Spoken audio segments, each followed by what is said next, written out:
Alright, let's do a heater core on it. Well, that's how far we are. Plastic dash is off, all the parts. Couple more things, get to the heater box. She's gotta evacuate the AC refrigerant, disconnect the coolant hoses. And that's how she looks.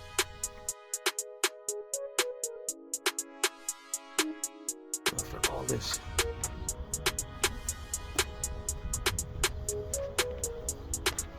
There's the heater box. That's the old heater core.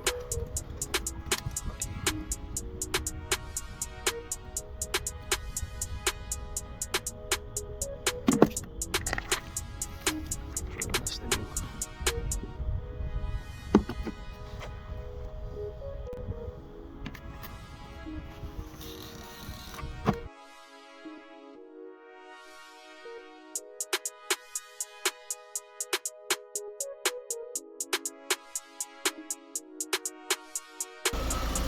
That's it.